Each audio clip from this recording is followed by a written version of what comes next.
Coming, feel it. If we bridge this gap, I can see you through the curtains of the wall. Go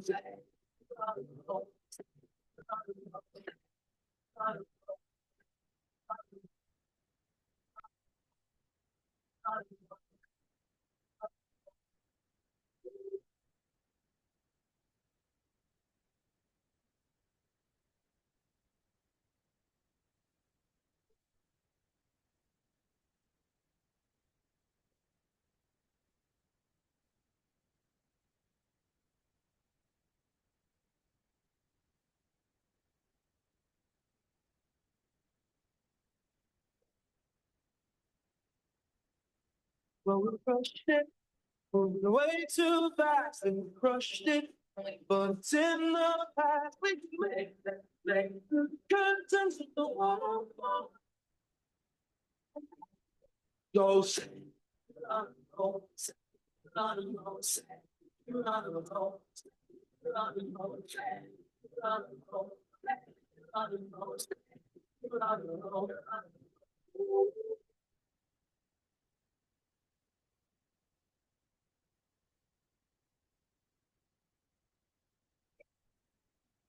Well, I'm just a boy with a broken toy, all lost and broken.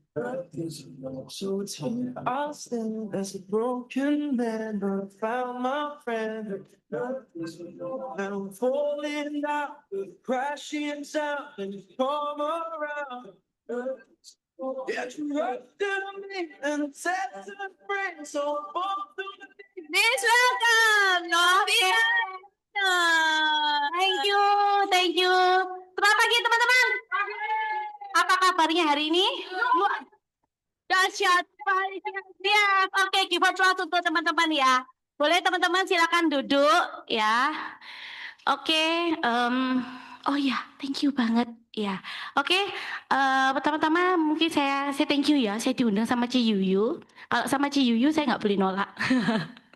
Ya, tapi saya punya alasan lain kenapa saya mau sharing ya teman-teman ya. Saya belajar banyak ya, terutama di agensi saya. Ketika saya bangun satu agensi dan ketika saya butuh speaker untuk ngomong itu aja susahnya minta ampun. Saya tadi sharing harus dikasih reward lah dan lain-lain. Tapi akhirnya saya mengambil keputusan saya mau sharing kenapa? Karena ketika saya sharing adalah tempat saya untuk belajar. Dan saya ternyata banyak belajar ketika saya sharing. Karena kan ketika saya mau sharing kan saya persiapkan. Saya mau apa? Oke, saya cari bahannya, saya pelajari, dan saya konekkan dengan apa yang saya lakukan. Kan seperti itu ya teman-teman ya. Tapi saya thank you banget, bukan cuma buat Ci Yuyu, tapi buat teman-teman agent, leader, yang udah mau dateng loh ya teman-teman ya. Saya appreciate banget karena kalian adalah orang-orang yang akan sukses kok teman-teman. Gitu. Dulu saya orang yang anti datang acara gini. Bagi saya bisa jualan kok. Saya bukan masalah buat saya, jujur dulu.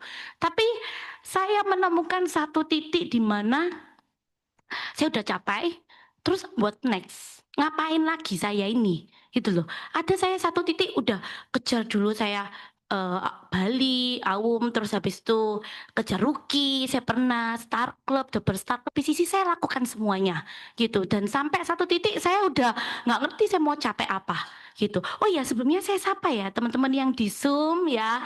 Halo, salam kenal ya. Oke teman-teman, tanpa berlama-lama lagi, hari ini kebetulan saya mau sharing tentang 5 kriteria agent sukses. Perkenalkan, nama saya Novita Johannes, saya sarjana hukum, kelahiran 91 ya. Jadi mungkin saya muda ya. Ada yang lebih muda daripada saya. Oh saya. Iya. Memang Ci Yuyu ini kelihatan muda terus ya. Jadi saya cerita sekilas sedikit ya tentang background saya. Saya seorang SPG. SPG tahu ya teman-teman ya. Jadi yang bagi brosur di mall. Silakan Pak jual desain ya. Ada mantan bos saya di sini juga ya. Jadi saya adalah pegawainya gitu. Dan saya cerita kriteria ini karena saya mau bilang sama teman-teman kabar baiknya di bisnis ini itu nggak perlu kalian tahu background kalian tuh apa. Kalian bisa sukses kok. Saya akan kasih tahu kuncinya. Asalkan kalian benar-benar melakukan 5 kriteria agent ini tanpa melihat background, tanpa melihat latar belakang kita. Gitu ya teman-teman ya. Ready ya teman-teman ya? Oke, ya. Jadi apa sih yang pertama? Oh, ini kenapa jadinya begini ya? Oke. Yang pertama adalah punya dream teman-teman. Dream itu apa sih? Saya selama di Prudential, saya itu kepingin ke luar negeri. Saya capai ke luar negeri dan kembali. Satu titik, saya bosen. Aduh, ke luar negeri lagi. Saya sampai kayak ngapain lagi ke luar negeri? Kalau Isa nggak berangkat lah, gitu, ya kan? Tapi berjalannya waktu, akhirnya saya belajar apa itu dream. Dream itu visi teman-teman ya. Nggak cuman kita belajar, memang dream itu impian. Maksudnya kita pingin apa? Betul. Tapi saya kalau arahkan visi dan arah hidup. Artinya apa? Artinya maknanya adalah dream itu adalah kompas. Jadi kita itu punya arah ketika kita itu mengalami satu kondisi yang nggak baik gitu. Jadi agent yang punya dream ketika dia mengalami kegagalan, dampaknya apa? Nggak mudah goyah. Nggak mudah goyah karena apa? Misalnya karena moodnya lagi nggak enak, suasana hati lagi nggak bagus, atau karena penolakan dan lain-lain. Nah, saya mungkin share sedikit. Saya menemukan satu dream dalam hidup saya, visi hidup saya, yaitu saya bilang sama suami saya, yang kita ini kan sebenarnya saya bersyukur banget ya. Saya punya suami, punya anak yang sehat, saya punya orang tua, saya punya keluarga besar. Semuanya Tuhan cukupkan. Saya punya rumah, maksudnya punya bisnis juga. Saya bersyukur. Tapi saya bilang sama dia, kita ini sebenarnya mau apa sih tujuan hidup kita ini mau ngapain toh? Gitu. Akhirnya saya bilang sama suami saya, oke, kita bikin satu visi ya dalam hidup. Jadi visi saya adalah saya sampai usia 40, saya memang ingin bangun bisnis saya dan aset-aset saya itu untuk anak saya. Jadi nanti ada hubungannya dengan slide saya yang kedua. Jadi dalam jangka pendek saya ingin bangun bisnis untuk mereka. Dan setelah usia 40, saya punya dream yaitu saya ingin mempersiapkan masa pensiun saya dengan suami saya gitu. Karena saya saya banyak melihat hari ini juga orang-orang yang mungkin nggak mempersiapkan hal itu ya mereka akhirnya nggak punya apa-apa di hari tuanya. Sehingga saya benar-benar ingin mempersiapkan. Itu adalah dream saya yang saya pegang sampai hari ini. Gitu ya teman-teman ya. Nah, yang kedua apa? Kalian punya sesuatu yang diperjuangkan. Saya punya dream, ada orang-orang yang saya perjuangkan. Yaitu siapa? Anak-anak saya, suami saya, orang tua saya. Jadi ketika kita punya seseorang yang kita perjuangkan, kita itu punya emosional yang mendalam. Ketika kita mengalami penolakan, jadi seperti kayak bahan bakar ya. Karena ketika orang agent itu datang, misalnya, aku nih capek loh, aku nih lelah loh. Sebenarnya bukan energinya yang habis, tapi dia itu kehilangan alasan. Ketika kenapa dia harus berjuang gitu. Jadi kadang kan kita jujur ya, saya udah sama Cihuyu masih senior Cihuyu. Saya udah 13 tahun ya. 13 tahun di Prudential sejak saya lulus kuliah. Terus saya langsung memutuskan join di Prudential. Itu pun karena terpaksa. Jadi ACI aja nggak lulus tuh. Teman-teman lulus kan ya? Kalian lebih pintar daripada saya. Saya ACI aja nggak lulus teman-teman ya, gitu. Tapi nggak apa-apa, ya kan? Karena dulu memang nggak kepingin, nggak ada cita-cita jadi agent gitu loh. Tapi akhirnya saya setelah saya jalani, saya menemukan passion saya di insurance gitu. Nanti saya bahas sih. Ini kan apa yang saya alami sih, gitu. Sekarang baru 34 kok teman-teman ya. Beda dikit ambil siapa? Ambil Cici. Ambil. Oh.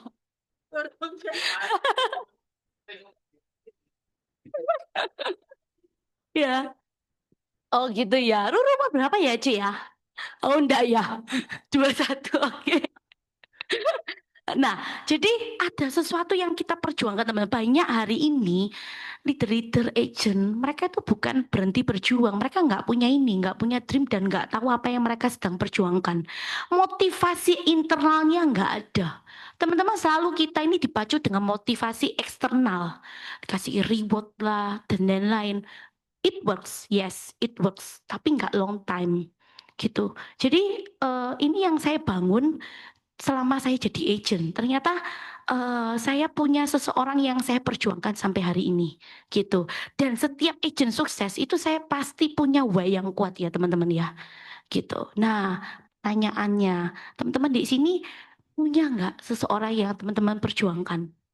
Kalau teman-teman punya, saya pastikan teman-teman ini akan sukses kok teman. Maupun ada halangan penolakan itu nggak masalah teman-teman, itu bukan jadi hambatan lagi gitu. Oke ya teman-teman ya. Saya berjuang untuk suami saya. Gitu ya teman-teman. Nggak apa-apa toh, kok berjuang untuk istri tercinta ya kan. Ya kan, bagus. Dan yang ketiga adalah sabar teman-teman. Banyak hari ini agent itu nggak sabar kuncinya. Saya itu dulu ya, apa ya, bukan emosional ya, ya masih labil ya dulu ya. Dikit-dikit pokoknya kok kayak gitu, pokoknya saya ini dulu tim pemberontak lah gitu. Saya bisa dibilang saya ini tim pemberontak. Tapi saya akhirnya belajar, ya nggak ada gunanya juga jadi tim pemberontak. Jadi akhirnya saya belajar tentang satu kata, yaitu sabar. Sabar menghadapi proses, sabar menghadapi penolakan, sabar membangun trust. Jadi saya punya satu cerita ya, ketika saya bangun trust dengan seseorang. Jadi saya salah waktu itu saya mau lasik ceritanya, mau laser saya dulu pakai kacamata. Saya pakai kacamata dari 3 SD. Terus sampai satu ketika saya mau apa ya kok pakai kacamata terus ya kok kurang bagus. Saya lasik. Nah, lasik itu saya waktu antri ke dokter mata, saya kenalan juga sama orang di sebelah saya. Saya ngobrol ternyata dia mau lasik gitu loh. Terus cerita-cerita oh ya lasik di mana gitu. Oh dia mau lasik di Jakarta. Terus dia kasih saya dokter referensi. Akhirnya berawal dari situ saya chatting sama dia dan kita janjian untuk lasik bareng gitu. Singkat cerita saya nggak bareng sama dia, pokoknya ketemu di rumah sakit ke Jakarta tanggal sama, dokter sama, rumah sakit sama. Akhirnya saya apa namanya lasik lah. Intinya sekarang saya udah bisa melihat ya kan nol. Terus dia tahu saya kerja di asuransi. Saya juga tanya apa ada pakai asuransi apa biasa lah ya agent ya. Saya tanya polisnya apa dan lain-lain. Singkat cerita dibilang ya dia punya salah satu dia ini pemilik bakwan di Surabaya yang pasti bukan bakwan Glamour. Ya, tolong itu kakek buyut saya. Itu bukan yang saya datangi tapi saya akhirnya mengenal orang ini. Nah, waktu itu saya 2020 saya kenal dia. Saya sempat ke rumahnya dia, saya bedah polisnya dia. Singkat cerita, dia nggak closing teman-teman. Gitu, dia nggak closing, saya nggak closing, betul rumahnya gede juga. Tapi saya bangun hubungan sama dia. Saya kadang ya beli bakwannya, habis itu kadang tukar-tukar informasi dan lain-lain. Nah, satu ketika waktu saya kena COVID, dia telepon saya. Kok nggak tahu kenapa dia tiba-tiba ingat saya karena dia ada masalah klaim gitu. Jadi singkat cerita dia klaim ada nggak kebayar karena kena masa tunggu. Pernah polisnya lapse waktu COVID. Saya bantu, akhirnya klaimnya cair. Nah, sejak saat itu kan dia udah mulai trust. Tapi itu pun teman-teman ya, trustnya itu nggak langsung closing gede. Dia beli sama saya PCB waktu itu untuk anak-anaknya saja. Gitu. Nah, karena apa? Karena si mamanya ini kena kanker rahim stadium 1. Jadi papanya juga udah kena jantung, nggak bisa saya jual juga. Nah, terus berjalannya waktu 2024 saya itu saya ingat dia itu punya banyak aset. Nah, saya itu mau beli aset. Terus saya bilang, Cici, aku mau ke rumah, aku mau tanya-tanya. Aku bilang gitu. Aku nih mau beli aset, aku mau tanya pendapatmu, Ci. Gitu. Terus aku datang rumah nih DE, ngomong-ngomong makan bakwan. Terus begitu dia bilang, loh aku tanya, loh Cici ini lek beli aset selama ini ya apa sih? Kok bisa aku lihat Cici punya aset ini strategis pol? Gitu loh, aku kan enggak tahu. Aku beli aset ini bakal bagus apa enggak? Aku bilang gitu. Menurut Cici ya apa? Dia bilang, oh ya aku nih Cici lek berani dulu, Cici itu bisa dapat Hyundai Citraland tuh punya Cici dan DE hampir punya banyak beberapa tanah, Starbucks dan lain-lain tuh punya dia juga. Terus saya bilang sama dia, oh gitu ya Ci ya. Terus DE tanya, loh memang kamu mau beli aset buat apa? Oh ya saya mau prepare buat anak-anak saya. Aku bilang gitu. Ngomong-ngomong loh temennya Cici loh Sakno. Kenapa barusan meninggal? Anak itu disuruh bayar pajak loh.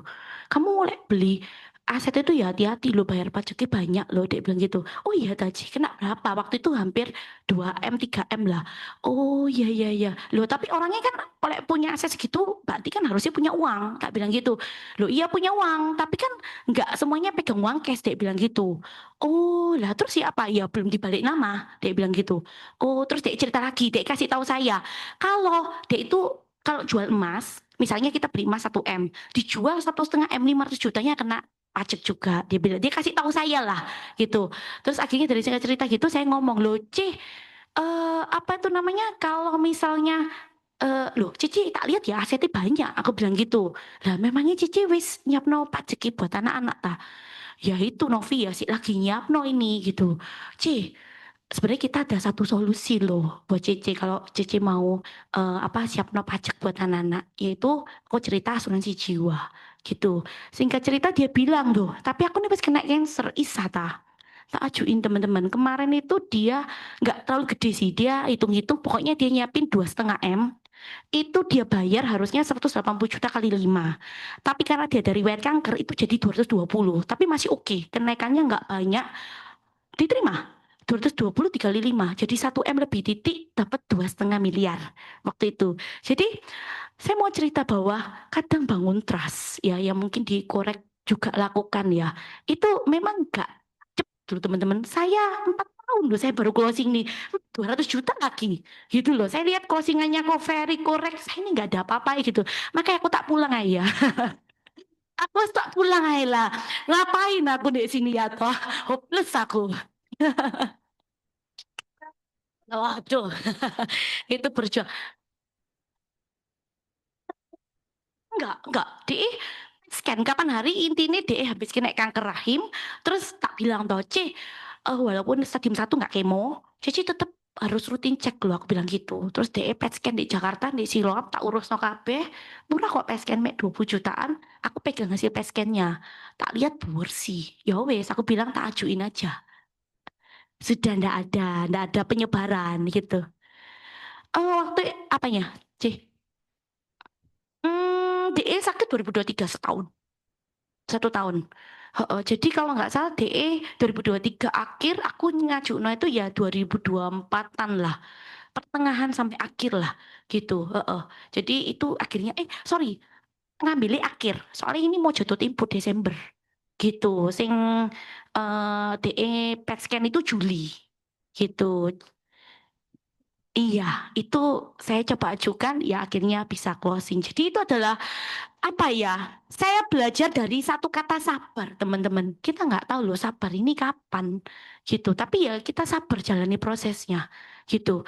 Maknanya apa? Kita bisa konsisten dan kuat mental, nggak mudah menyerah, teman-teman. Kita ini bisa bangkit lagi gitu loh. Nah, kemudian yang keempat adalah, nah ini teman-teman. Banyak hari ini saya lihat leader-leader yang udah sukses. Makanya saya ini appreciate ya buat teman-teman yang mau belajar ya.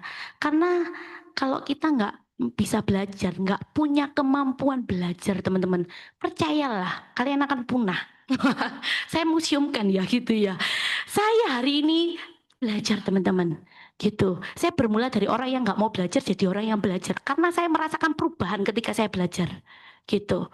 Nah, orang itu happy. Kenapa? Karena dia merasakan satu perubahan. Gitu. Nah, belajar itu apa? Belajar itu belajar produk ya. Terus belajar presentasi, komunikasi, teman-teman. Komunikasi ini penting loh. Saya itu belajar banyak ya. Kalau saya dulu mungkin SPQ berani ngejak ngomong orang ya. Tapi banyak agent-agent yang mereka ngejak ngomong orang ini gak berani loh. Saya pernah kan ya bawa satu tim saya ke mall. Terus ada orang yang jaga di lift itu saya ngomong sama dia, nanti kamu jangan ngomong ya gitu. Dia tanya-tanya dia kerjanya itu berapa lama shift. Teman-teman tahu dia cara ngejak ngomongnya gini, Mbak kerja di sini berapa lama? Terus ini sampai jam berapa? Bayangin, mereka ngomongnya aja seperti itu. Gimana mau closing, teman-teman? Nasabah dipententengi gitu ya, pulang teman-teman ya. Gitu loh. Jadi kita ajari mereka juga cara mereka itu berkomunikasi, gitu loh. Nah, terus leader itu apa? Atau agent mau dikoreksi dan evaluasi. Kita banyak sekali cuma mau dengar orang yang lebih hebat atau orang yang lebih sukses di luar sana. Teman-teman, ya kita boleh belajar ya, tapi kita juga perlu belajar sebagai leader. Saya selalu kuncinya saya dengerin. Agent saya ngomong, leader saya ngomong dulu. Saya itu kalau ada leader biasa kan ya atau agent ya, ini saya sedikit curhat ya. Itu kan isinya komplain terus gitu ya. Saya tuh kadang itu sampai ya ampun orang ini datang komplain lagi ya kan. Tapi saya belajar, oh iya, kalau dia komplain itu berarti saya perlu mendengarkan dia. Saya coba dengerin dia dan akhirnya saya punya hubungan yang lebih baik dengan leader itu sekarang gitu. Saya baca teman-teman kalau untuk masalah problem ya, itu saya baca bukunya John Mantova. Itu bagus banget menurut saya. Apa ya? Ini tak foto no bahasa Inggris soalnya aku nggak bisa. Enggak, aku maksudnya uh, life free problem gitulah. Punya Eko John Mantov. Iya, tapi dalamnya enggak Inggris, Indonesia C gitu. Itu saya belajar banyak ya. Karena orang yang datang sama saya itu pasti bawa masalah. Nggak mungkin nggak nyari saya itu nanti nyari ini Nov, aku ada ini Nov, tolong bantuan gini. Itu deh seperti itu. Jadi saya juga belajar ya teman-teman ya. Nah, terus terakhir juga belajar menghadapi kegagalan ataupun belajar tentang kesuksesan. Jadi contoh misalnya, kalau agent saya, tim saya, leader saya closing, saya itu nggak pernah tanya sama dia, kamu closing berapa? Saya tanya sama dia, kamu belajar apa dari closingan ini? Gitu. Dan dia belajar, oh iya. Kan ketika saya tanya gitu, akhirnya dia mikir, iya ya, aku belajar apa ya dari closingan ini ya? Oh, aku belajar. Ternyata aku tuh perlu follow up. Aku tuh harus sabar. Ada salah satu tim saya, sebelum ketemu orang, dia kan telepon saya. Nov, aku ini mau ketemu orang, aku bingung mau ngomong apa ya? Ya apa cara ngomong masalah asuransi, itu kan. Terus aku ya jelasin apa beberapa hal, misalnya ya kamu bisa tanya family, occupation dan lain-lain. Tapi aku bilang, wis lah, kamu tuh jalani aja, gak perlu kamu pikir, natural aja. Nah, singkat cerita dia apa namanya? Setelah ketemu orang, telepon aku. Ya apa tadi? Kamu ngomongnya ya apa? Iya Nov, ternyata gak susah ya Nov ya ngomong masalah asuransi ya. Aku tuh loh telepon ambek kamu tuh ambek telepon turun eskalator dia itu wis nunggu aku di sana. Terus dia tanya ambek aku loh kamu ngapain? Oh iya ini aku tadi lagi ngurusi klaim. Loh kamu kerja apa? Asuransi dah. Iya loh aku nih ada mau tanya soal asuransi mek gitu tok. Terus aku bilang ambek dia kamu jadi belajar apa? Iya kadang kita ini gak perlu overthinking gitu. Tapi aku bilang ya An ya bagus kamu udah persiapan. Tapi kadang itu yang menghalangi kita ini kan kadang overthinkingnya kita. Dan ternyata setelah dijalani nggak apa-apa. Gitu loh. Ya, jadi oh ya saya belajar juga komunikasi itu dari personality ya. Personality itu saya banyak pakai tentang tipe orang kolerik, sanguin, melankolis, pragmatis. Bagaimana kita handle orang-orang seperti itu saya pakai juga. Dan saya terapkan di agensi saya. Gitu. Nah, maknanya apa? Ya kita bisa mau bertumbuh teman-teman. Ya, kita akan bertumbuh. Orang kalau nggak bertumbuh ya kita akan stuck di sana itu aja. Gitu. Kita akan jadi old people yang nggak ngapa-ngapain. Saya pernah ketemu agent saya punya teman. Dia salah satu pemilik toko di Baliwarti. Dia itu, tak bilang ya sugih lah, orang kaya lama lah. Itu teman-teman tahu jualan BH. Jualan BH TikTok live pisan. Tak bilang loh, Cici, kamu ini kurang apa toh, C? Kok bisa apa namanya sampai kayak gini? Uh, ya dia bilang, yo sorry aku nih lek uang ya ada, tapi aku lek enggak apa enggak berubah tetap kolot kayak mertua-mertuaku dan papa mamaku, aku mati. Anak-anakku ya apa? Mungkin bisa bertahan di aku, tapi nggak bisa bertahan sampai generasi berikutnya. Dia bilang gitu. Makanya aku harus melakukan satu perubahan. Oh oke, aku belajar dari orang itu. Walaupun dia nggak closing, gitu. Jadi saya selalu ketemu orang, saya selalu belajar. Ada lagi, saya belajar dari kemarin kan suami saya punya kafe. Saya sedikit promosi ya. Punya kafe. Jadi Sia Coffee, silakan datang. Wah. Jadi Pikirin Palu. Oh, nanti saya japri koko. Jadi, eh ya, Dek, itu duku kupang, Ci. Nanti tak share nih, Cici. Pelanggannya ya. Jadi waktu itu suami saya ketemu salah satu penggemar kopi juga suka kopinya suami saya, ngobrol-ngobrol cerita lah, kamu kerja apa, kerja asuransi. Habis gitu dia ngomong, oh saya ada asuransi ini loh, punya mamaku lagi bermasalah di Singapura, jadi asuransi Great Eastern di Singapura lagi bermasalah. Teman-teman, habis itu dia janjian bawain polisnya teman-teman bahasa Inggris KB, mati nggak? Aku nih nggak pernah buka polisi asuransi luar negeri gitu. Terus tak baca. Oke kok, nanti tak pelajari dulu ya kok ya. Itu waduh mati kok nih. Apa tak fotoi tak lihat-lihat. Intinya aku pelajari itu. Singkat cerita, akhirnya goal. Akhirnya intinya uang yang nggak bisa keluar, akhirnya bisa keluar. Nah, waktu itu akhirnya AI-nya datang ke kafeku. Si mamanya ini datang. Orang ini salah satu pengusaha besar juga di Balikpapan. Dia ngomong sama saya gini. Dia ngomong satu sama saya. Novi, kamu masih muda. Oh ya, masih muda. Dia bilang, kamu belikan asuransi buat anak-anak kamu. Dia bilang gitu. Saya pikir, oke. Tujuannya apa ya? Iya, gitu. Ya, karena mereka pasti suatu hari beli. Dan kalau kamu beli no dari sekarang kan murah, dia bilang gitu. Oh oke. Cuman ya dalam hati saya, wah ini mungkin AI-nya udah nyiapin generasi berikutnya. Saya ini masih nyiapin generasi pertama saya gitu. Generasi kedua saya belum lah ya. Kan masih ngumpulin yang pertama. Tapi akhirnya saya keep pembicaraan ini. Orang ini sampai sekarang nggak closing sama saya. Saya belum ke Balikpapan untuk ketemu dia belum karena sibuk. Jadi intinya nggak closing. Tapi dari cerita ini saya akhirnya bawa cerita ke nasabah saya. Aku loh barusan ketemu pengusaha besar. Bla bla bla bla. Aku cerita. Ternyata anak-anak itu udah disiapkan UPI gede-gede. Gitu. Terus dia loh, bisa tah anak-anak itu beli asuransi? Bisa. Aku bilang gitu. Maksudnya asuransi jiwa dan asuransi kritis. Aku bilang gitu. Loh, arek belum ada. Oh, belum ada. Wis cuman gitu tuh akhirnya di closing. Ya wis bikin wae berapa kayak anakku 4 orang. Memang teman-teman preminya nggak gede. Kemarin saya barusan closing itu eh saya ngajuin PCB ya 10M tapi diterima cuma 5M loh. Iya, nggak bisa. Itu preminya cuma 50 juta. Kalau dia 10M itu 500 juta, 100 jutaan. Kali 5 cuma gopek tiaw loh. Bayangin, gopek tiaw tukar 10M. 20 kali lipat kok. Itu 8 tahun sampai 10 tahun. Iya, sementara itu. Apa? Karena saya sudah bertanya lah sama Prudential. Dia bilang nggak ada alasan dia beli segitu. Karena mereka belum punya aset, belum punya income. Eh, oh gitu ya. Nah, UP jiwanya orang orang tuanya itu kemarin ngobrol juga dia UP jiwanya memang ada 30M, tapi asuransi kritisnya dia ini cuma 3M gitu.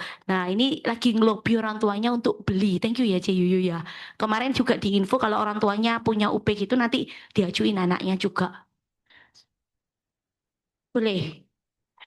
5 nggak bisa. Aku ngajuin orang dewasa paling gede 12M. Iya nggak Cici? Aku cuma 12M. Orang dewasa loh cuma 12M. Korek berapa M go? Ya, jadi saya dapat satu cerita dari orang ini yang saya pakai cerita ke beberapa nasabah saya dan mereka akhirnya beli. Gitu loh. Apa yang saya dapat mungkin API-nya nggak gede, tapi saya yakin ini bermanfaat untuk anaknya suatu hari nanti. Mereka suatu hari beli kok, berapa tahun lagi beli kok. Tapi mereka beli kan preminya udah lumayan tinggi juga. Terus kita kan nggak tahu resikonya. Sekarang kecatut loh, 25 tahun digital. Kita udah nggak bisa lari dari rekam medis. Saya bilang gitu ke nasabah saya. Dan akhirnya dia membelikannya. Gitu. Oke teman-teman. Nah, selanjutnya adalah terakhir teman-teman, kriteria terakhir. Ini adalah menurut saya adalah fondasi paling kuat di bisnis asuransi. Kenapa? Karena kita kalau benar-benar tulus bantu orang, sing pertama, kita ini ngomong ambil nasabah itu jadi lebih kayak natural. Nggak ada kayak apa ya, satu niat apa ya yang kayak kepingin mau ngambil uangnya lah dan lain-lain. Kita benar-benar tulus. Yang kedua, orang nasabah yang kita ajak ngomong itu lebih aman, merasa dihargai. Dia nggak merasa kayak dikejar-kejar sampai kita gitu. Dan yang ketiga, ya ini referral datang. Dan ini yang saya lakukan setiap tahun. Thank you, C. Dan kalau misalnya Eko Ferry kemarin tanya, ya apa sih kamu kok bisa terus kayak gitu? Ya wes, mek ini tok, mek tulus bantu orang tok, nggak ada rumusnya ini. Sabar, bener, sabar. Aku ndak tahu kapan orang itu closing, gitu. Jadi referral datang tanpa diminta, teman-teman. Kayak korek juga, wis dapat beberapa referral ya kok ya. Kayak ini aku ya, mau kok. Jadi kita bener-bener dapat referral. Kalau misalnya juga kita ketemu sama temen sesama agent juga, gak perlu kita menjelek-jelekan. Kita bisa jalan bareng. Hari ini saya lagi bantu bareng-bareng klaim dari agensi lain sama salah satu pemilik agensi. Intinya nasabahnya itu lagi ada investigasi di Singapura. Dia minta tolong saya juga, kita rembukan. Padahal sebenarnya kalau ditanya untung saya apa, nggak ada. Saya cuma belajar. Saya belajar bagaimana cara ngurus di sana, bagaimana menghadapi investigasi di luar negeri dan lain-lain. Itu selalu ada. Kuncinya adalah belajar, teman-teman. Gitu. Iya, kesehatan. Jadi teman-teman ya, sekarang hati-hati. Kalau misalnya ngeklaim, dibaca hasilnya. Saya banyak beberapa kali klaim itu terhambat gara-gara klaim hasilnya saya nggak baca. Kemarin itu nasabah saya keluhan jantung di CT scan, sorry, CT angio. CT angio, akhirnya klaimnya cair. Sorry, rembes. Klaimnya decline. Terus saya tanya sama Prudential, kenapa decline? Karena ini bawaan lahir. Saya cek SKD saya, dokter nggak centang bawaan lahir kok. Ternyata di hasil CT angionya keluar istilah namanya myocardial bridging. Saya nggak tahu itu apa, teman. Saya Google, ternyata itu kelainan bawaan lahir. Matilah saya. Oke, dapat masalah kan? Ya udah, akhirnya saya jelasin ke nasabah saya minta waktunya dan akhirnya saya ngomong sama Prudential. Iya Bu, tapi kan dokternya nggak ngomong ini kelainan bawaan. Kita harus dengerin dong pendapat dari dokter yang di sana. Itu kenapa bilang ini bukan kelainan bawaan. Akhirnya Prudential itu baik hati. Dia kasih saya satu form konsul. Saya kirimlah ke luar negeri untuk minta diisi. Singkat cerita, setelah form konsul saya terima, saya klaim ke Prudential. Puji Tuhan klaim langsung cair ya teman-teman ya. Jadi, penasaran nggak kira-kira dokternya ngomong apa? Penasaran? Benar. Ada denda ya teman-teman ya. Di Prudential itu kita selalu kasih tahu kok ya teman-teman ya. Jadi dokternya tuh bilang gini, benar ini tuh ada memang di hasil CT angionya itu kelainan bawaan. Tapi dia bilang kalau ini dia kan usianya 60. Kalau dia ini sakit ini gara-gara kelainan bawaan itu nggak mungkin. Karena kelainan bawaan pasti keluhannya pasti mudah. Dia ngomong gitu. Jadi dia memang ada kelainan bawaan, tapi sakit yang dia derita ini bukan karena kelainan bawaan, ya karena penuaan. Dia bilang gitu. Jadi akhirnya klaimnya dibayar, teman-teman. Nah, jadi akhirnya teman-teman, saya belajar bahwa setiap kali kita datang masalah, ada hal-hal seperti itu, kuncinya adalah bagaimana kita ngerespon. Ada dua respon. Duh, Prudential iki ya. Gua play kok anjing.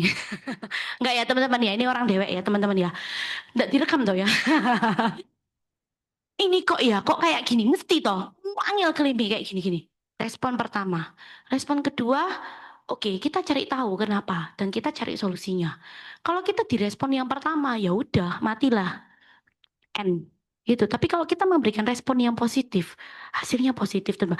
Andai pun enggak kebayar pun, percaya saya nasabah itu udah appreciate buat kalian. Gitu. Saya banyak kok klaim yang juga nggak cair. Ya teman-teman ya nggak apa-apa gitu kan ya. Oke, boleh. Jadi ini kan bukan nasabah saya. Sorry, yang tadi ya saya bantu teman agensi saya ya. Investigasi Iya, itu karena belum 2 tahun, apa setelah 2 tahun pun tetap ada investigasi meskipun di luar negeri? oke. Jadi karena itu bukan nasabah saya itu juga tanya kenapa kok diinvestigasi. Dia ikut 2023 paket Gold waktu itu Prudential ada promo Gold A tanpa medical check up diambil. Oke. Terus 2024 sorry polisi 2022 2024 kemarin sempat lapse. Oh, sempat lapse. Jadi akhirnya diinvestigasi lah. Ya, jadi Gitu. masalahnya tuh karena pernah lapse. Iya. Oke, mm-mm. thank you. Mohon doanya. Oh, enggak, dia enggak daring. Jadi enggak penyumbatan apa-apa kok. Dia. Diapain? Sorry, dia itu apa ya? Nanti tak kirim lah aku hasil PJWL aku. Aku lupa kok. Dia kayaknya bukan ada penyumbatan tapi kecil, tapi dia itu lebih kayak kegangguan fungsi irama gitu loh. Jadi dia ngomong iramanya itu karena kelainan bawaan. Oh, enggak, diobatin itu apa? Operasi apa dikasih obat atau apa? Enggak, dia cuma Siti Angio dikasih obat pulang. Oh, obat itu. Iya, jadi dia rawat inap 1 malam di Kuala Lumpur waktu itu. Gitu. Ada gejala berarti ya. Soalnya aku tuh ada nasabah yang kayak gitu terus decline. Itu berarti di awal enggak diketahui ya. Setelah dia berobat baru diketahui ada kelainan itu tadi. Sorry apa? Kenapa decline? Enggak, punyaanku itu kan Oh, kayaknya dia itu karena diketahui kayak ada kelainan, makanya kan langsung decline. Kesmu itu kan berarti di awal memang tidak tahu ada penyakit bawaan jantung itu sehingga langsung issued kan. Baru dia berobat, dia betul, klaim, betul. baru ketahuan, baru bisa cair gitu ya. Iya, Berarti di awal enggak pernah tahu enggak pernah tahu. dan enggak pernah ada tes apapun. Tidak pernah ada tes apapun. Oke. Ini nasabah lama kok. Gitu. Bukan nasabah lama, nasabah servicing, teman-teman. Gitu. Ya, teman-teman ya. Jadi, ya itu. Tulus bantu orang, teman-teman, kuncinya. Saya kalau ngasih materi nggak berat kok. Gampang kan ya, teman-teman ya. Dan ini beneran, kalau kalian punya 5 kriteria ini, saya garansi. Welcome on board Prudential.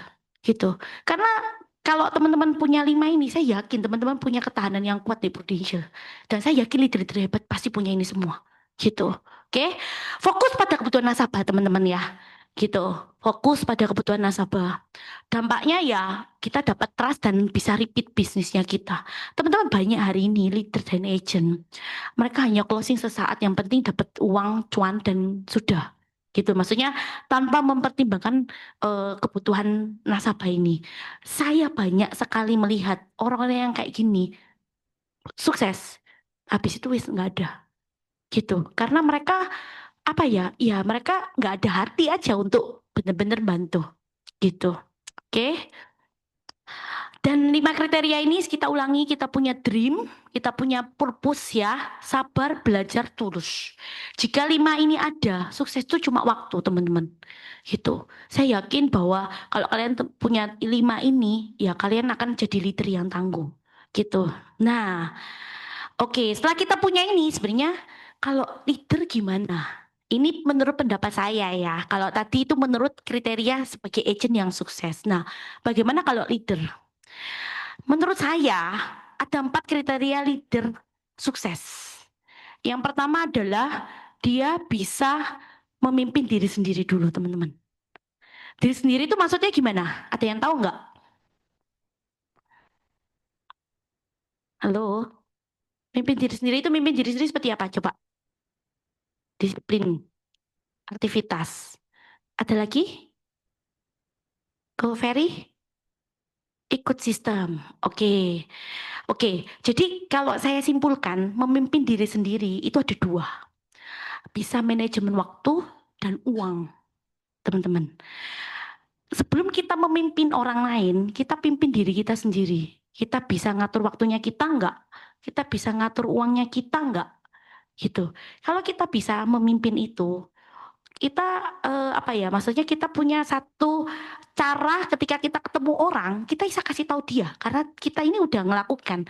Contoh misalnya ada leader itu nggak bisa manage uangnya dia. Ada leader saya sampai hari ini rumahnya ngontrak, padahal income-nya startup terus, double startup, sih ngontrak gitu. Nah, ketika dia ngomong sama timnya, kan dia pasti bingung loh, Koko ngomongnya gini, tapi Koko sendiri aja nggak bisa manage uangnya Koko gitu. Dan akhirnya dia ya harusnya tahun ini udah mulai bisa menyisihkan uangnya. Kemarin di agensi saya panggil juga orang-orang yang bisa ngatur untuk berbicara tentang financial gitu. Jadi bagaimana kita mengelola keuangan gitu. Maksudnya mengelola uang kita ya gitu. Itu saya juga ajari mereka gitu. Nah, baru yang kedua, kita harus bisa memimpin siapa? Keluarga. Keluarga dulu, Ci. Kalau kita bisa mimpin anak, mimpin suami, tapi bukan mimpin dalam tanda negatif ya. Artinya kita bisa berkomunikasi dengan suami dengan baik, kita bisa mimpin anak-anak kita. Kita gak gampang loh teman-teman, apalagi mimpin anak. Aduh Tuhan, ini uang lepol teman-teman ya, gitu. Jadi akhirnya eh, ketika kita bisa mimpin orang lain, misalnya contoh misalnya saya misalnya, saya selalu ngomong gini sama anak saya, mami itu kerja ya. Dia selalu tanya, kenapa mami kerja? Teman-teman Cece, maminya nggak kerja. Dia bilang gitu. Saya jelaskan dan singkat cerita saya bilang bahwa mami itu punya satu tanggung jawab dalam hidup ya kan, sehingga mami harus bekerja. Intinya saya jelaskan panjang kali lebar kali tinggi, saya bawa ayat-ayat Tuhan sudah saya kasih ke dia. Terus suatu hari dia itu mau pentas gitu. Saya diminta untuk lihat teman-teman. Sedangkan di saat itu saya udah janji dengan tim saya juga. Kalau teman-teman jadi saya gimana? Datang pentas ya teman-teman ya. Saya bilang teman-teman, ya mami akan datang pentas, cuma mungkin bukan mami. Jadi saya split. Suami saya yang datang, saya tetap ketemu orang ini. Kadang kita ini nggak enak loh dihadapin kondisi-kondisi kayak gitu. Karena ya dilema, saya kalau nggak pilih anak saya, nanti maminya ini kayak maminya nggak punya anak ini atau. Tapi kalau saya nggak memilih, saya memilih anak saya juga ada tim yang saya korbankan. Jadi saya harus bisa memimpin anak saya. Ada kalanya mami akan datang dan mami juga mungkin sorry mami nggak bisa datang. Saya bilang gitu ke anak saya. Jadi akhirnya dia ya awalnya sedih tapi akhirnya dia bisa terima. Kayak gitu ya teman-teman ya. Itu salah satu contoh aja. Terus yang kedua, kalau kita sebagai leader kita harus punya satu mental yaitu kita fokus sama solusi. Jangan banyak drama teman-teman. Ya, drama itu gak ada habisnya. Ya, beneran. Saya tuh baca bukunya John Mantova itu saya tanya, saya pingin penasaran sih kenapa sih orang itu hidup selalu ada masalah. Dan jawabannya memang kita akan hidup selalu punya masalah. Oh ya sudah. Jadi jawabannya itu. Jadi kita nggak mungkin nggak punya masalah, pasti punya masalah. Tapi bagaimana kita ngeresponnya? Ya akhirnya sekarang saya fokus dengan solusi. Karena masalah itu muncul. Kenapa? Kita ini kan punya 3 otak ya. Otak limbik, neuro, sama satunya itu reptil. Reptil ini kan kita kelola pada saat kita ini masih kecil. Anak-anak yang kecil ini punya otaknya reptil. Mereka nggak tahu mana yang baik, mana yang enggak. Itu mereka belum tahu. Nah, ketika kita udah gede, otaknya kan berkembang. Itu ada otak limbik dan otak neuro. Limbik, C. Ini aku jadi pinter karena aku belajar, C. Baca buku, C. Gitu. Otak limbik dan otak neuro. Otak limbik, singkat cerita, dia itu membahas tentang emosional kita, perasaan kita. Sedangkan neuro itu logika kita. Nah, ketika kita dapat satu masalah, kebanyakan kita ini ngeluarin otak limbiknya kita. Aduh, kok aku nih nelongso ya? Kok Tuhan kayak gini ya? Kok DE jahat sampai aku ya? Jadi persentase otak limbiknya itu ditinggikan. Atau mungkin 50-50. Nah, kalau saya baca bukunya, ketika kita hadapi masalah, otak neuro kita ini harus dipakai lebih besar, 75%. 25% pakai otak limbik. Otak limbik ini kita perlu pakai ketika kita bantu orang untuk memunculkan empati, ketulusan. Itu kita pakai otak limbiknya kita. Tapi ketika ada masalah, kita perlu melihat pakai dengan otak neuro kita. 25% tetap kita pakai limbik ya, gitu. Nah, jadi ini saya alami teman-teman ya, dan saya mendapati damai sejahtera dalam hidup saya. Jadi teman-teman yang mungkin biasanya orang-orang kan ngomong, oh kalau cewek itu selalu pakai perasaan, laki-laki logika. Enggak teman-teman, kita bisa kok mengatur otak kinerja otak kita. Oke. Terus yang ketiga adalah tetap stabil dalam tekanan teman-teman. Ya, jadi mungkin banyak juga agent-agent yang mungkin udah lama, leader-leader yang lebih lama kok menghadapi misalnya contoh repricing gitu. Saya tadi dengar ternyata dari Regnaldo dari repricing ternyata dapat closingan. Saya juga dapat loh closingan kayak gitu. Saya jelasin karena itu adalah momennya kita bisa ketemu nasabah. Kapan lagi? Gitu loh. Ketemu nasabah ngobrol. Singkat cerita tapi saya closingnya nggak gitu. Dia intinya memang karena faktor ekonomi dia nggak mampu dengan repricing. Jadi akhirnya dia singkat cerita dia pindah ke beli produk kritis. Karena dia tanya loh ini memang berapa persen kenaikannya? Saya bilang saya nggak bisa jamin gitu. Tapi memang kalau kesehatan ya dia akan naik kan gitu. Terus dia bilang, waduh, saya ini kan maksudnya memang ekonominya bukan yang bagus sekali. Jadi pas-pasan lah. Saya takut kalau misalnya kayak gitu. Terus saya tanya loh, kalau AI pakai BPJS masalah nggak? Enggak sih, sebenarnya AI nggak masalah sama BPJS. Terus akhirnya saya sarankan dia untuk beli yang kritis. Karena kalau misalnya ada risiko kan minimal ada bantuan buat dia gitu. Dan akhirnya dia beli penyakit kritis gitu teman-teman. Jadi selalu ada hikmat ketika kita ini ketemu orang gitu teman-teman ya. Dan yang terakhir adalah energi positif menular ke tim dan nasabah. Teman-teman ini sangat penting banget buat kita ini apa ya kalau saya bilang itu state-nya kita. Saya merasakan perbedaannya ketika saya ketemu orang, saya pakai kaos oblong dengan celana panjang lah, biasa anak muda, setelah anak muda kan ya. Ketika ketemu orang itu kayak bawaannya nyantai gitu, kayak apa ya kurang verb gitu lah, kurang mantep gitu lah. Tapi kalau saya udah pakai hem, saya udah pakai maksudnya iya blazer udah aktivitas saya kerja, ngomong sama tim sama nasabah itu lebih mantep, lebih powerful. Jadi itu energi positif yang saya kasih. Kadang pun misalnya satu hari saya nggak ketemu orang, saya tetap mandi ganti baju kerja teman-teman. Di rumah saya pakai baju kerja teman-teman. Karena saya memposisikan diri saya lagi bekerja. Ini state saya lagi bekerja. Memang kalian akan merasakan ketika nanti ganti baju tidur itu bawaannya beda. Wah, rasanya kayak kepingin me time gitu kan ya. Itu ngefek teman-teman menurut saya gitu. Jadi terus energi positif itu juga ketika kita misalnya ada masalah di rumah gitu. Itu ya memang kita perlu mengkondisikan diri kita ketika kita mau ketemu orang. Biasanya saya selalu sekarang saya lagi baca buku Mendidik Anak dengan Kasih Karunia gitu. Itu saya lagi bergumul karena anak saya udah mau teenager kan gitu. Jadi masalah labil-labilnya ini saya juga belajar juga. Saya belajar itu bagus banget temen. Kenapa? Ketika saya ketemu nasabah dan dia menghadapi masalah yang sama, saya bisa sharing sama dia gitu. Jadi intinya kita melakukan apapun tuh selalu ada hikmatnya lah gitu loh. Jadi kalian apa namanya intinya kita niatnya baik, kita pasti dapat teman-teman ya gitu. Oke, untuk menjadi leader yang konsisten wajib melakukan evaluasi. Oh ya teman-teman, ini penting juga. Saya ini setiap hari kan saya punya jadwal. Saya ada jadwal harian, tahunan, dan saya pisahkan satu file lagi untuk what to do list. Jadi apa namanya input saya mana ya? Saya tunjukin aja. Nah, jadi saya itu juga nggak terlalu pinter ya. Saya itu ini keuangan, saya catat kan ya.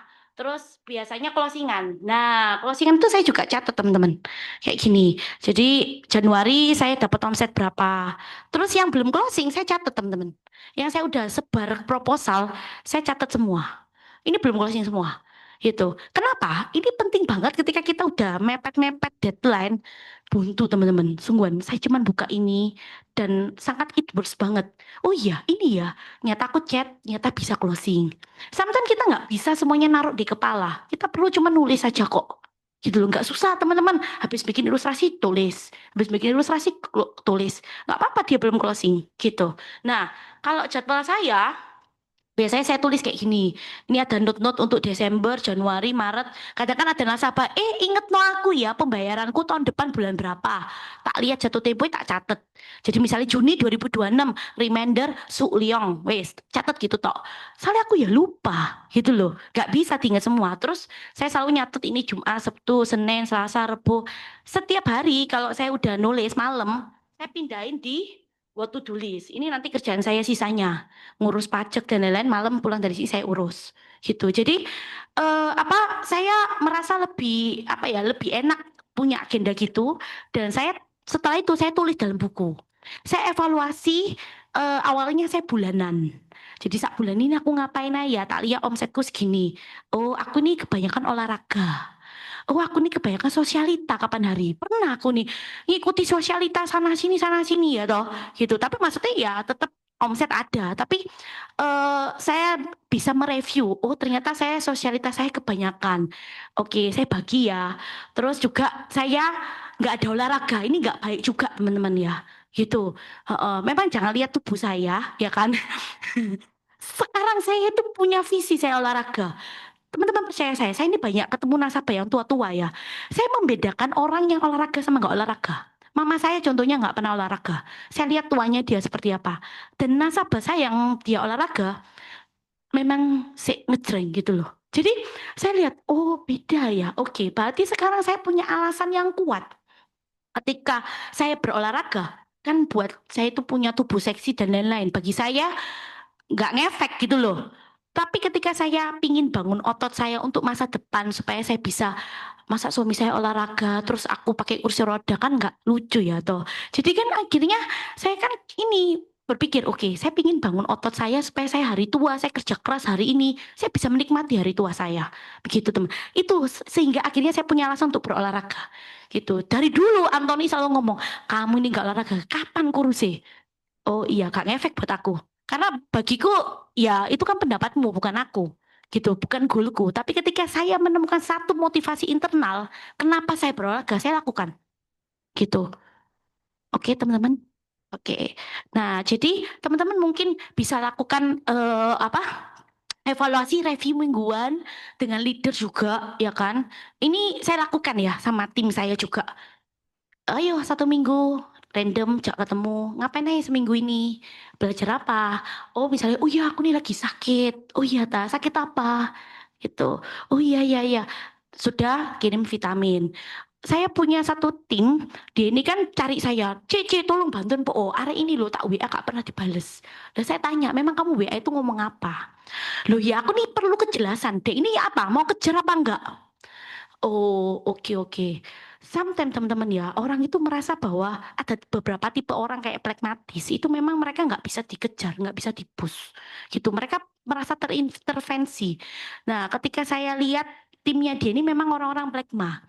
Jadi akhirnya saya ngobrol sama dia di Zoom, cerita-cerita, terus saya ajari dia beberapa kepribadian. Dia ngomong, oh iya ya, aku nih memang bener pragma ya Nov ya. Oh oke oke. Nah, beberapa hari kemudian dia sakit. Akhirnya dia pragma sanguin waktu itu. Akhirnya saya cuman kirimin dia obat, vitamin aja. Aku biasa minum vitamin ini, apik loh. Kirim ya di rumahmu ya. Cuma gitu tok. Enggak lama kemudian dia itu aktif kembali, tiba-tiba closing. Dia ngomong sama si leadernya dia tanya, Cici kamu apain si Lita itu? Enggak tak apa-apain kok. Aku cuman ngobrol aja mbak dia gitu. Karena saya cari dia bukan untuk kepentingan saya aja gitu. Karena saya pingin bangun hubungan sama dia gitu.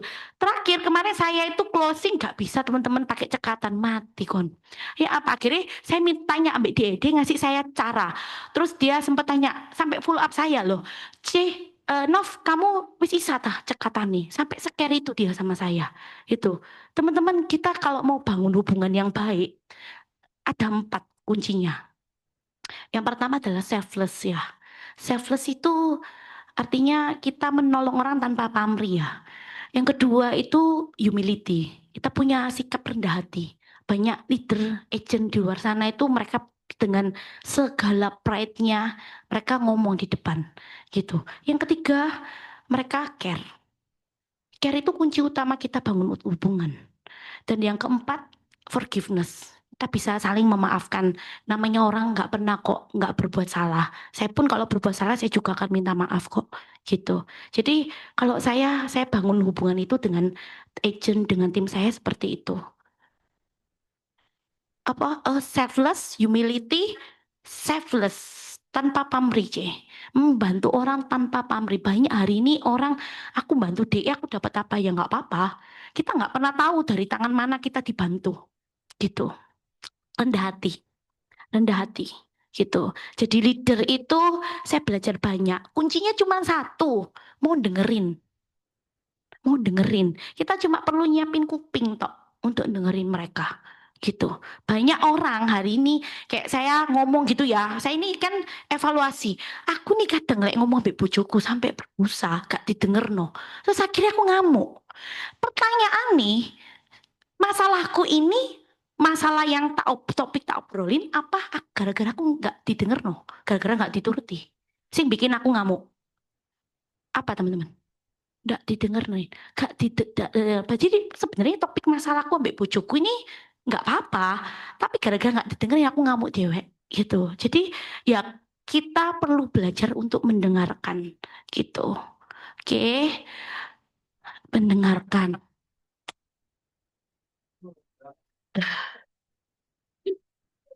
Curhat ya aku. Apa curhat sama Antonia ya? Enggak ya teman-teman, saya dulu sama suami saya itu bukan bertengkar, tapi saya itu kan tipe orang kolerik ya. Suami saya itu pragma teman-teman ya. Jadi ketika saya udah siap pakai kerja, dia duduk di meja makan minum kopi. Wah, ini katanya. Emosi saya teman-teman. Akhirnya ketika saya belajar tentang kehidupan, wes lah, aku terimalah bojoku. Nggak usah dek berubah, wes lek dek berubah ya wes, ya toh. Nggak berubah tak terima ambek kamu. Jadi akhirnya kalau dek misalnya kayak gitu, akan ngenteni aku mau berangkat. Aku cuma ngomong BDE yang tak tunggu di mobil ya. Tapi aku kan nggak intervensi DE daripada DE tak tunggu di mobil di depan DE sih tak gini-gini muka wes welek gitu toh kayak enak toh yang tak tunggu di mobil ya gitu tak tunggu di mobil kasih DE muncul cepet teman-teman kita cuma perlu cari solusi bagaimana kita bisa terima pasangan kita gitu tanpa komplain ya teman-teman ya gitu oke. Oh iya.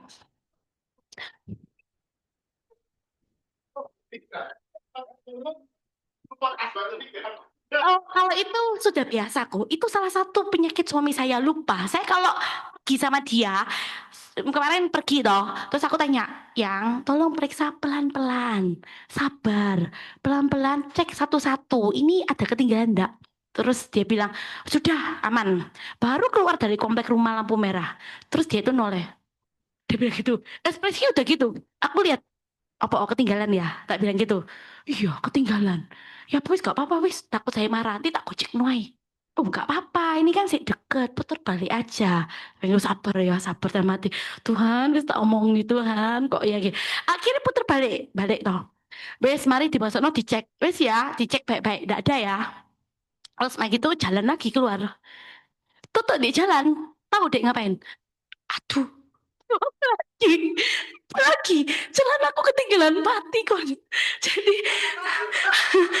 dia itu mau ganti celana jadi dia lupa bawa celananya dia kini puter lagi jadi saya muter-muter itu 1 jam bayangin teman-teman saya diuji teman-teman tapi ya enggak apa-apa saya terima suami saya seperti itu ya kan gitu intinya cuma menerima aja kok gitu nggak bisa memang nggak bisa berubah ya sudahlah gitu jadi agent sukses teman-teman ya bukan ditemukan tapi dibentuk dan proses itu dimulai dari diri sendiri teman-teman. Kita melakukan satu perubahan, kita nggak bisa merubah orang lain. Yang kita bisa lakukan adalah merubah diri kita. Karena orang lain kita nggak bisa kontrol. Yang kita bisa kontrol cuman diri kita. Oke, itu aja dari saya. See you at the top. Thank you. Apa? Ini perwarisan. Aku lupa tahun ini, tak lihat noce. Kan ngeklaim dek pro, kritisi cair kok. Oh, Sisi sudah. bininya cair. 700 juta Oh, waktu itu. oh jadi sudah tahu ya. Tapi biasanya kan dikasih tahu langsung decline. Enggak, cobaan. Oke, thank you. Selama DE sehat ya. Aku kemarin sharing-sharing juga ambil agensi lain. Aku belum nyoba sih. Katanya ada nasabah pasang ring umur 50-an DE 3. Terus sharing-sharing DE 250 juta premie. Terus UP ini bayar 10 kali. Bayar 10 kali, UP ini 10M, 4 kali lipat. Itu standar. Terus ternyata kemarin diterima katanya 540 juta. Preminya 2 kali lipat. Tapi ya menurutku sih oke lah ya. Siapa mau terima DE lagi? 540 kali 10 kan 5M. Dapat 10M. Gitu. Cuman dia lagi tanya sama saya bilang coba digali aja masalah nasabah ini apa? Budget atau ya apa? gitu. Heeh. Terus DE sih belum tahu, aku belum ngobrol lagi sama DE gitu. Jadi kita biasanya juga sharing-sharing kok. Kemarin aku dapat banyak juga dari MWLC gitu. Sekarang wis bosen jalan-jalan ya, jadi belajar teman-teman. Belajar, dengerin dan banyak dapat juga. Sama korek kan kita ambil Olive kita menang loh. Menang ya kok ya. Apa itu namanya? Amazing Race gitu. Padahal kita ini cuma 8 orang, wis kita pasti menang ya toh. Sing lainnya gendep 10 orang. Oke, itu aja. Mungkin ada yang mau ditanyain teman-teman? Iya, pasang ring 3. Katanya DE begitu. Cuma aku nggak tahu. Itu bukan caseku, C. Gitu. Cuma dapat cerita aja. Gitu. Mm.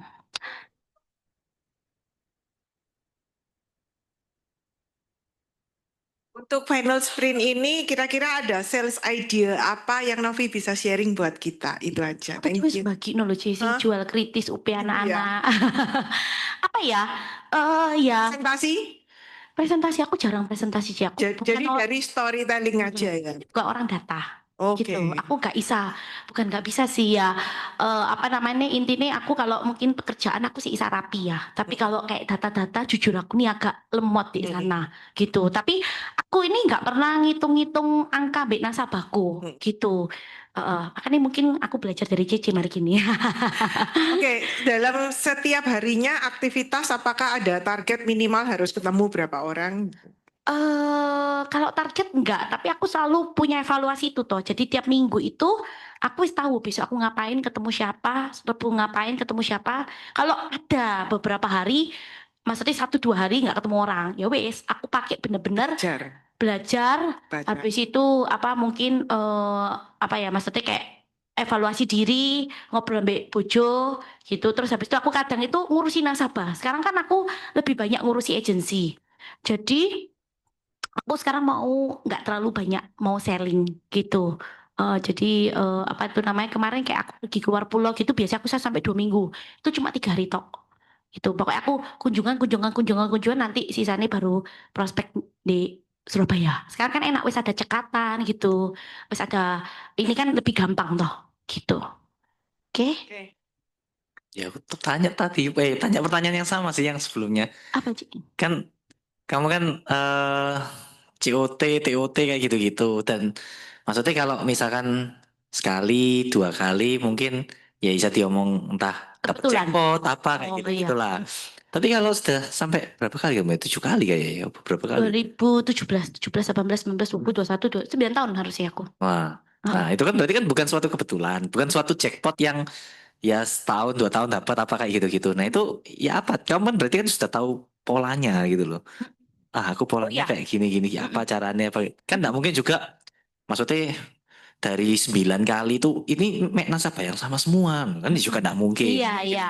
Nah itu ya apa? Iya, oke. Jadi aku mesti bikin goal setting ya teman-teman ya. Pasti sampai hari ini aku bikin goal setting. Goal settingnya ya tiap bulan aku mesti ngapain.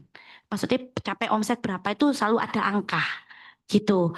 Terus kalau wis mari baru tak breakdown. Yaitu aku punya catatan closinganku itu tinggal tak WA lagi. Terus nanti mungkin ketemu orang siapa kayak gitu-gitu sih kok. Jadi setiap hari aku selalu ketemu orang. Terus kalau ditanya misalnya, loh marketmu siapa dulu kan aku kan fasting memang gitu. Jadi aku masuk door to door kayak gitu-gitu. Terus aku sekarang lebih tanya ke nasabahku. Apa ya, lebih kayak TikTok lah. AI dulu ngambil ambil Novi tuh kenapa? Kan AI nggak kenal Novi. Jadi aku mancing kesadaran DE kenapa DE beli ambil aku. Dari situ itu DE lebih gampang referensi no aku. Gitu daripada aku cuma ngomong AI aku kenal apa ambil temennya AI gini gini gini gini. Kan DE nggak harus. Jadi aku selalu mancing DE. Ngomong-ngomong aku nih mau tanya, Cici dulu kan nggak kenal Mbak Novi, kok Isa kan akhirnya ngambil Novi itu apa pertimbangan Cici gitu. Akhirnya dia mulai mengeluarkan pujian-pujian ya karena akhirnya dia kan sadar gitu ya nggak lama kemudian akhirnya dia ngenal-ngenal loh kok gitu. Jadi aku banyak referensiku. Terus puji Tuhan tahun ini aku ya nggak ngerti dapat sing youtuber ke Jepang itu sing jualan health itu gitu. Padahal aku ya nggak ngejar. Cuma aku dapat karena kan ada jual nasabah kesehatan baru itu kan gitu. Jadi aku banyak dapat referensi baru gitu. Terjawab kok? Belum ya? Oke, terjawab. Tapi tetap Lagi, nasabahku tuh 500 kok. 500 orang. Jadi tiap tahun 500 polis atau 500 klien? 500 itu tapi kebanyakan satu silsilah keluarga. Jadi ini punya mantu, punya anak, punya mertua. Ya pokoknya tak telateni si A pasti punya anak, punya adik, punya mama, punya papa. Ya wes itu kan akeh. Nanti kedulure kawin, punya bojo ini. Ya wes gitu akhirnya muter-muter gitu. Jadi lebih bangun trustku. Jadi hubungannya nggak cuman kita info polis gitu. Kadang aku kemarin tuh closing juga, nasabahku ngeklaim, ya aku closing kemarin 300 juta, gara-gara ngeklaim terus dia mau nganterno, mau gojekno, tak bilang nggak usah tak ambil tak bilang gitu. Ya wis, akhirnya aku dateng ngambil ngobrol, dia barusan kena pajak juga gitu. Nah ya wis, akhirnya aku pakai konsep bayar pajak lewat rumah itu. Pajak rumah. Terus kemarin aku yang dateng koncoku beberapa notaris juga mbak konsultan pajak untuk kita belajar tentang waris, wasiat, hibah, aturan-aturan itu kita edukasi ke agent-agent leader gitu supaya mereka punya satu bekal ya gitu. Kan kebetulan aku SH, aku ngerti, tapi kan teman-teman sing lain kan belum tentu ngerti aturan-aturan hukumnya gitu. Oke. Itu sih, Ci. Thank you. Berarti total berapa silsilah keluarga besar? Nggak banyak kok. Aku ini kan Nggak lagi banyak berarti. nulisi hampers kan buat nasabahku, nggak banyak ternyata. Berapa ya? Paling sing kepala tok ya, sing Iya, tak pegang iya. kepala nggak ada ekor ya, belum badan dan lain-lain. Paling 50 kok. 50 tok. Jadi aku selalu punya treatment juga ke nasabahku selain ulang tahun, hari raya. Aku selalu bedain ya, segmentasi no. Ada sing nasabah income sekian, itu tak treatmentnya apa. Nasabah income sekian tak treatmentnya apa. Sing income sing biasa tetep tak treatment. Tapi kan aku maksudnya bukan sing banyak sekali ngasih mereka enggak. Bukan membedakan itu. Ya, cuman aku mengklarifikasikan lah supaya aku lebih gampang men-treat orangnya gitu. Jadi aku punya datanya, mereka tak list. Oh ini nasabah sing income-nya cepet tio ke atas. Ini nanti tulis dia suka apa. Misalnya contoh, dia senang makan bakso. Misalnya contoh gampangannya. Aku pas makan bakso, aku ingat ya toh. Sebenarnya orang kaya kan nggak perlu tak beli no bakso. Coba sebenarnya, aku tuh makan bakso, ini enak loh. Aku inget Cici loh, Cici, kapan-kapan cobaan ya. Gitu, atau pas aku ke rumah Cici, cobaan ya. Menurutku ini enak, wis gitu toh. Jadi aku bangun hubungannya seperti itu. Gitu. Jadi aku inget dia suka apa. Misalnya nasabahku ada lagi sing suka misalnya kayak kapan hari itu baju. Pas aku ke Bangkok itu ya dia ada tak lihat gitu. Seneng baju-baju sing kayak baju-baju Bangkok gitu loh. Ya wis tak bawain beberapa kayak gitu sih. Jadi intinya ya bangun hubungan aja kok. Gitu. Itu referral pasti jalan KB. Gitu. Oke. Oke. Ada lagi? Oh sih ada. Oke, ada lagi? Oh, wis, Boleh? mari. Mau tanya. Korek gak usah tanya aku. Saya yang tanya aku kok. Tapi biasanya mau tanya. Ya wis. Udah. Apa? Apa nih? Canvassing. Canvassing, Oh, oh alah, ya gak apa sih, boleh. Udah, aku canvassing nek tahun 2014 sampai 2016. Oh, 2 Setelah tahun itu kok. aku nggak mau canvassing. Oh, Canvassing itu capek teman-teman. terus ya, Ci. Terus pertanyaannya gini, Ci. Jadi dari nasabah-nasabah canvassing itu berarti Cici kelola. Oh iya. Dan Cici Bangun hubungan itu. bangun hubungan lagi dengan cara seperti itu. Dan Iya. nanti tanya untuk apa yang kenapa mau ngambil di Cici Novi. Iya. Terus dari situ Cici lanjut omongan untuk minta referensi, boleh nggak jadi referensi? Enggak minta kayak Berarti gitu. cuma bangun kesadaran tuh. Bangun kesadaran tok. Bikin mereka ngomong ngucap gitu. Biar mereka sini sadar. Oh, Gitu. tapi Kadang kan mereka cuma di pikiran tok. Oh ya tahu Novi baik misalnya. Tapi kan dia kalau nggak ngomong itu nggak sadar gitu. berarti setelah mereka sadar untuk ngomong itu langsung diberikan referensi. Biasanya beberapa seperti itu. Kalau kita udah hubungannya baik ya. Gitu. Dibandingkan kita minta sendiri untuk referensi. Iya, gitu. Jadi apa namanya? Ya aku sama ini menjalani kayak gitu sih, C. Terus tadi aku tuh mau ngomong apa ya? Aku lupa. Canvassing. Lupa aku, Ci. Tadi aku udah mau ngomong tapi wis lupa. Oh, alah. Tidak iling ya, sih ya. Ci, aku mau tanya, berarti aktivitas Cici sehari-hari itu pasti ketemu orang? Oke, pagi. Heeh. Pagi aku tuh nggak bisa bangun pagi ya teman-teman ya. Aku tuh harus punya motivasi internal kenapa aku harus bangun pagi. Iya, betul. Gitu. Aku nggak pernah bisa bangun pagi. Bagiku tuh penyiksaan. Dan akhirnya suatu ketika saya punya satu motivasi internal di mana saya ini kan sibuk, saya nggak punya waktu. Saya bangun pagi, saya tidur, anak saya datang ke saya kalau sekolah cium saya berangkat. Pulang, anak saya udah tidur, gantinya saya cium dia dan tidur, nggak pernah ketemu. Heeh. Oke, jadi sampai satu ketika saya itu kepingin punya waktu sama dia. Saya itu meluangkan waktu untuk makan siang. Gitu, wis pokoknya aku ya apapun yang terjadi anakku pulang makan, bangku dijemput supir, aku melok, kita makan siang. Gitu. Tapi mereka ini juga banyak les. Jadi makan itu cepet-cepetan. Akhirnya gak punya waktu. Gitu, akhirnya kayak nggak enak gitu loh dan gak efektif buat aku kalau misalnya aku dari barat harus balik ke timur. Gitu. Nah, terus akhirnya aku mikir, oke, aku tak bangun pagi aja. Aku tak bangun pagi karena dek bangun pagi itu aku punya waktu ambek anakku, Mas Yo. Sing lainnya wis nyepak-nyepak. No kan aku minimal ya bisa nganu rambut DE lah, bisa nemeni DE mandi lah. Terus sing sehat we bisa nemeni DE dulu nyuapi makan bentar lah dan lain-lain. Saya punya waktu buat mereka. Jadi saya punya motivasi internal itu akhirnya saya bisa bangun pagi. Nah, caranya adalah aku kalau bangun pagi itu susahnya apa? Tak lihat, gara-gara aku tidurnya malam. Nah, aku nih susah, Lek. Maksudnya jam 10, jam 11 mau tidur tuh susah. Itu akhirnya caranya satu, baca buku teman-teman. Aku tuh pernah, kan aku bilang sama Yuyu, aku tuh ndak bisa tidur di pesawat. Bojoku belum take off, dia wis tidur. Ya toh, aku sih melek. Terus akhirnya aku kan males dong baca buku. Maksudnya baca buku ini susah bagiku. Betul. Tak cerna itu susah banget. Akhirnya satu ketika aku pernah waktu award night kemarin aku bawa buku tak baca, ngantuk aku tidur aku untuk pertama kali aku bisa tidur di pesawat. Akhirnya sejak saat itu aku mereview apa ya sih yang bikin aku nih kok nggak bisa tidur. Oh himpunku ini selalu di pinggirku dan aku selalu kalau malam me time lihat dia Shopee Iya. tak check out barang sampai nggak ada nggak tak beli. Kan biasanya kita seneng lihat-lihat kayak gitu kan ya. Akhirnya handphoneku semua chargerku tak pindah di ruang changing roomku. Jadi di nakasku nggak ada alat charger lagi. Mek ada buku.